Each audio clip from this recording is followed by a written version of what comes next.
혹시 이런 상상 해보셨어요?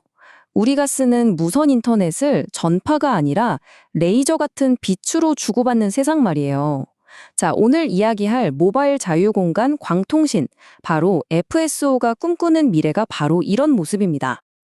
아니 근데 왜 굳이 빛까지 동원해야 하는 걸까요? 지금도 충분히 빠른 것 같은데요. 하지만 이 질문을 한번 보세요. 정말 이대로 괜찮을까요? 우리의 데이터 사용량은 정말 한계를 모르고 폭증하고 있는데 이걸 감당해야 할 도로, 즉 주파수는 한정되어 있거든요. 마치 꽉 막힌 도로처럼요. 네, 바로 그게 지금 우리가 딱 마주한 문제, 무선 트래픽 체증입니다. 출퇴근길 꽉 막힌 도로. 딱 그거 생각하시면 이해가 쉬울 거예요. 사실 여러분도 이미 체감하고 계실 거예요. 고화질 영상 스트리밍은 이제 뭐 기본이잖아요. 거기에다 이제 자율주행차, 수많은 드론들까지 실시간으로 어마어마한 데이터를 쏟아낼 준비를 하고 있죠. 진짜 문제는 이 모든 데이터가 다녀야 할 하늘의 도로, 그러니까 라디오 주파수 스펙트럼이 거의 다 찼다는 겁니다. 마이모 같은 기술로 어떻게든 도로를 넓히고는 있지만 이건 말 그대로 임시방편에 불과하죠. 아예 도로 자체를 새로 뚫어야 할 때가 온 겁니다. 그래서 과학자들이 눈을 돌린 곳이 어딘지 아세요? 바로 빛입니다. 네, 바로 그 빛이요.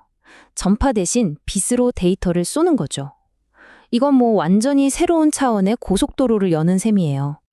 이 기술의 이름이 바로 모바일 자유 공간 광통신, 줄여서 FSO라고 하는데요. 원리는 아주 간단해요. 전파 대신 눈에 보이지 않는 적외선 같은 빛을 쏴서 데이터를 보내는 겁니다. 근데 여기서 아주 중요한 조건이 하나 붙습니다.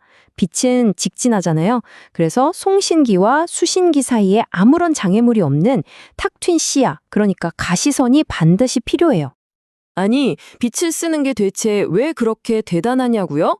기존의 RF 주파수가 기가헤르츠, 그러니까 수십억 단위잖아요. 근데 빛은요, 테라헤르츠, 수백조 단위입니다. 와, 이건 뭐 비교 자체가 무의미할 정도죠. 8차선 도로랑 800차선 도로의 차이라고나 할까요? 게다가 빛은 레이저 포인터처럼 딱 원하는 곳에만 정확히 쏠 수 있으니까 신호가 셀 걱정, 간섭 걱정도 거의 없죠. 자, 그런데 여기서 딱 이런 생각이 드실 거예요. 잠깐만요. 아니 그럼 막 움직이는 자동차나 드론한테 그 얇은 빛을 어떻게 계속 맞추죠? 맞습니다. 바로 그거예요. 그게 이 기술의 핵심이자 가장 큰 숙제입니다. 시속 100km로 달리는 차에 수 킬로미터 밖에서 레이저 포인터를 정확히 겨누고 있어야 하는 거니까요. 이 불가능해 보이는 미션을 가능하게 만드는 기술, 이걸 한마디로 표현하면 초정밀 하이테크 캐치볼이라고 할 수 있겠네요. 어떻게 공을 던지고 받는지 한번 자세히 들여다볼까요? 이 캐치볼의 투수이자 포수 역할을 하는 아주 똑똑한 녀석이 바로 PAT, 우리말로는 지향, 포착, 추적 시스템입니다. FSO의 두뇌, 이제 눈, 그리고 팔다리, 뭐 거의 모든 걸 다 하는 핵심이라고 보시면 돼요. 상대방을 찾고 공을 던져서 연결을 만들고 상대가 아무리 빨리 움직여도 절대 놓치지 않고 계속 공을 주고받게 해주는 거죠.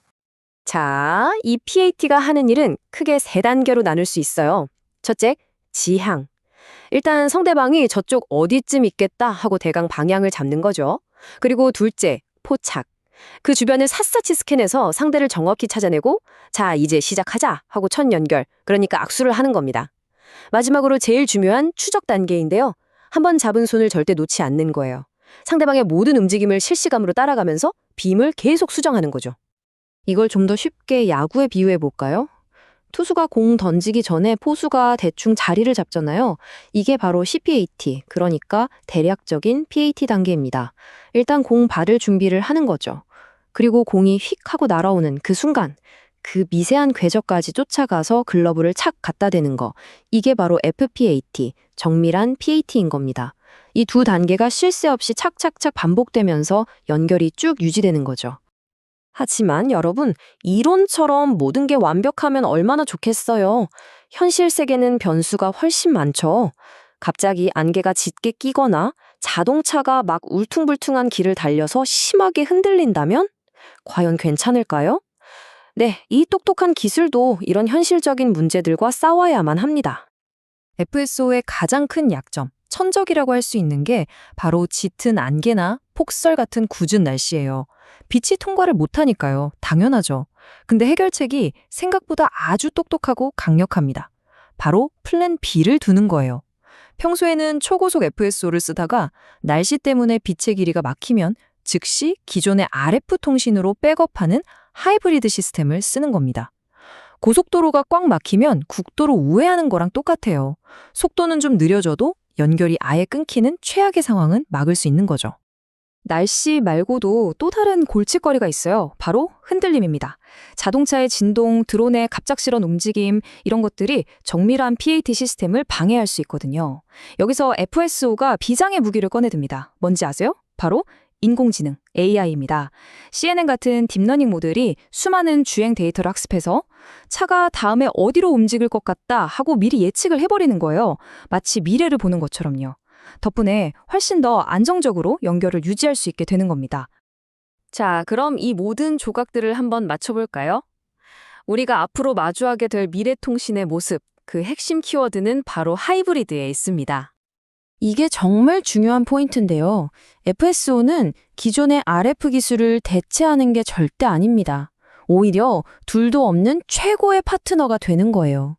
RF가 붐빌 땐 FSO가 초고속도로를 뻥 뚫어주고, FSO의 길이 막히면 RF가 든든하게 받쳐주고, 서로가 서로의 단점을 완벽하게 보완해주는 거죠. 이 둘이 함께 할 때 비로소 끊김없고 빠르고 안전적인 우리가 꿈꾸는 그런 통신망이 완성되는 겁니다. 물론 이렇게 멋진 미래가 당장 내일 짠 하고 나타나는 건 아니에요. 아직 우리가 넘어야 할 산들이 몇 개 남아있죠. 예를 들면 드론이나 자동차에 부담 없이 실을 수 있게 광학 장비는 더 작고 가벼워져야 하고요. 지금보다 훨씬 더 빠르고 똑똑한 PAT 기술도 당연히 필요하겠죠. 그리고 변화무쌍한 실제 환경의 온갖 방해 신호들을 이겨낼 수 있는 강력한 통신 기술도 필수적이고요. 근데 기술의 발전 속도는 정말 우리 상상을 뛰어넘잖아요.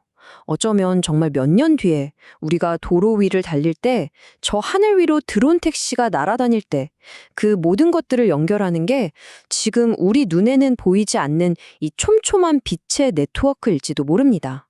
여러분이 상상하는 미래의 통신은 어떤 모습인가요?